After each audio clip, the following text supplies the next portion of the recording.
So, Stu, quick question for you. Yeah. What is a mortgage broker? And also, why would you use one? So a mortgage broker, what's a mortgage broker? Well, first of all, they're the guy that gets you the finance. So in the house buying process, there are a couple of people involved. Estate agent, they work for the seller. Surveyor, they work for you. They check the integrity of the property. Solicitor, they work for you as well and check you legally. And then there's the broker. And the broker basically is the guy that gets you or girl, they get you the finance. So it's my job as a broker for me to understand my client, know everything about you. Are you getting married? What's your attitude towards risk? What's your affordability? Everything about you. It's then that I go to all the banks, building societies, banks you've never heard of, offshore banks, private banks, and I get you the right mortgage and the cheapest mortgage. And that is all my job is from a regulatory perspective. So my job is to get you the right mortgage and the cheapest mortgage. And the FCA, the Financial Conduct Authority, it's their job to regulate me, to check that I'm always giving you that best advice. But we do a load more. Good ones do a load more.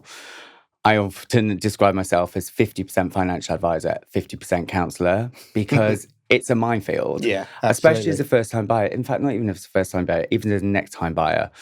There's so much more to being a mortgage broker than just going, here's your mortgage, here's an interest rate. I guide people on what to offer on a property, what to ask for about a property, legal things that they might not understand, but also just being a bit of a wingman. Like it's like it's an emotive transaction. You are not just buying a financial vehicle, you're buying a home.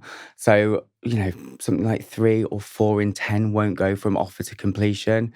So there's a lot of emotion involved. And often people are buying properties at touch points in their lives. We're getting married. Oh no, we're getting divorced. Oh, we're having a baby. Oh no, we're having twins. Oh, we're downsizing. So they're quite emotional points. So it's important that you've got somebody, that you like, that's really good and it's going to be your wingman as a broker. Yeah, I agree. See, I like to say we're like the conductor of an orchestra. Oh, I love that. So we're the fulcrum of the transaction, basically. So we're the ones in the whole process. We're the only ones who only look after the buyer's interests, your interests. So an estate agent obviously is answerable to the seller. The valuer does their own job for the lender. The lender does their own job for the lender.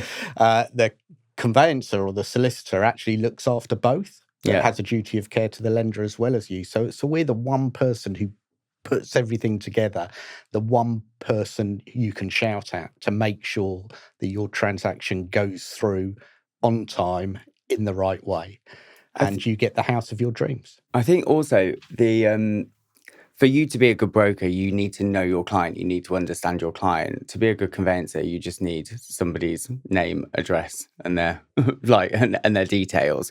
For us, we have to understand our clients to give the best advice.